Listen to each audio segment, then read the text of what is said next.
शुरू अल्लाह के नाम से और करोड़ हा दरूद व सलाम मोहम्मद अरबी सल्लल्लाहु अलैहि वसल्लम और उनकी आल पर। मैं हूं डॉक्टर रऊफ राना और आप देख रहे हैं मेरा यूट्यूब चैनल फार्मासिस्ट ऑनलाइन। आज की वीडियो का मौजू है गैल्वेस्मेट। गैल्वेस्मेट किस लिए इस्तेमाल होती है, इसका दुरुस्त तरीका इस्तेमाल किया है और किस उम्र के अफराद को इसका इस्तेमाल नहीं करना चाहिए। ये तमाम सवालात आज की इस वीडियो का मौजू है। इससे पहले कि अगर आपने हमारा चैनल सब्सक्राइब नहीं किया तो बराए करम इसको सब्सक्राइब करके हमें सपोर्ट कीजिए, ताकि हम मज़ीद ऐसी मालूमाती वीडियोज़ आप तक पहुँचाते रहें। गैल्वेस्मेट के अंदर जो इंग्रेडिएंट पाए जाते हैं ये दो होते हैं, एक विल्डाग्लिप्टिन और एक मेटफॉर्मिन। ये ऐसे मरीज़ों में इस्तेमाल कराई जाती है जो इंसुलिन का इस्तेमाल करते रहे हों और उनको इंसुलिन सेंसिटिव हो गए हों और उनको इंसुलिन इतने बेहतर अंदाज में काम ना कर रही हो, या ऐसे मरीज़ जो गेटफॉर्मिन या ग्लूकोफेज वगैरह का इस्तेमाल करते हैं और उनकी शुगर कंट्रोल ना हो रही हो, या तीसरे नंबर पे ऐसे मरीज़ जो पहले ग्लिमप्राइड जैसा कि एमआरएल गैट्रेल वगैरह का इस्तेमाल करते हैं और उनकी शुगर कंट्रोल नहीं होती, उनमें इसका इस्तेमाल करवाया जाता है। अब सवाल ये पैदा होता है कि ये काम किस तरह करती है। विल्डोग्लिप्टिन जो इसका पहला इंग्रेडिएंट है वो पेंक्रियाज पे लबलबा पे जाके असरअंदाज होता है और लबलबा के जो अल्फ़ा सेल हैं उसको ये इन्हांस करता है ताकि वो ज़्यादा से ज़्यादा इंसुलिन प्रोड्यूस कर सके। इस तरह लबलबा ज़्यादा मिकदार में जिस्म में इंसुलिन प्रोड्यूस करता है और दूसरी तरफ ये बीटा सेल पे असरअंदाज होकर ग्लूकागोन की मिकदार को कम करता है। ग्लूकागोन जो होता है वो शुगर के बनने को, ग्लूकोज के बनने के अमल में इजाफा करता है। अगर ये ग्लूकागोन के बनने के अमल को कम कर देता है, इस तरह नतीजतन जिस्म में कम ग्लूकोज पैदा होता है, कम शुगर प्रोड्यूस होती है।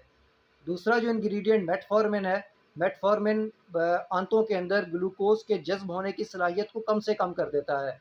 हम जो ग्लूकोज जो शुगर लेते हैं वो हमारी आंत के अंदर से जज्ब होकर खून में दाखिल होती है। मेटफॉर्मिन उस ग्लूकोज को जज्ब करने की सलाहियत को कम से कम कर देता है और जिस्म के अंदर जो शुगर है वो कंट्रोल में रहती है। इसी तरह मेटफॉर्मिन इंसुलिन की एक्टिविटी को बढ़ा देता है। इंसुलिन ने सेल के अंदर जाके जिस साइट के ऊपर अटैच होना होता है, जिस साइड से अंदर जाना होता है, वो उसकी सेंसिटिविटी उस गेट को खोल देती है। ये नतीजतन ज़्यादा इंसुलिन सेल के अंदर दाखिल होती है और बेहतर अंदाज में शुगर को कंट्रोल करती है। ये दवा गुर्दों के मरीज़ों में इंतहाई सोच समझ के इस्तेमाल करनी चाहिए। ऐसे मरीज़ जिनका जीएफआर रेट बहुत अच्छा हो, उनको ये दवा 50,000 जो है वो 2 खा सकते हैं। लेकिन जो औसत दर्जे के जिनका गुर्दे औसत दर्जे में काम कर रहे हों, उनको इस दवा का 5500 दिन में 2 इस्तेमाल कर सकते हैं। और जो ऐसे मरीज़ जिनका जीएफआर 30 से कम हो, उनको सिर्फ़ 50,000 की सिर्फ़ 1 डोज़ ही दिन में खानी चाहिए। और ऐसे मरीज़ जो 65 साल से ज़ायद हो चुके हों या मुसलसल रूटीन से खा रहे हों और अब उनकी उम्र 65 साल हो चुकी हो, उनको इस दवा का इस्तेमाल तर्क करना चाहिए। क्योंकि ऐसी इस उम्र के अंदर गुर्दों में काम करने की जो सलाहियत है, वो कम से कम हो जाती है।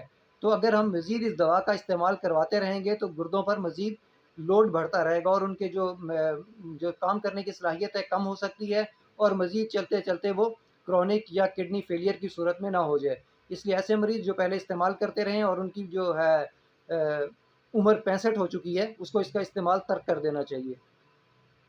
ये दवा खून में विटामिन बी 12 की जो मिकदार है उसको जज़्ब करने की सलाहियत को भी कम कर देती है। इसलिए ऐसे मरीज़ों को साथ-साथ विटामिन बी के सप्लीमेंट भी इस्तेमाल करते रहना चाहिए।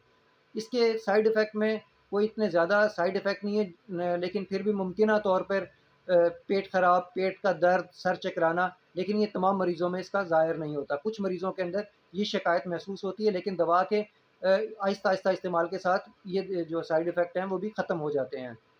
अल्लाह आपको और आपके तमाम अहले खाना को सेहत वाली ज़िंदगी अता करें। अल्लाह हाफ़िज़।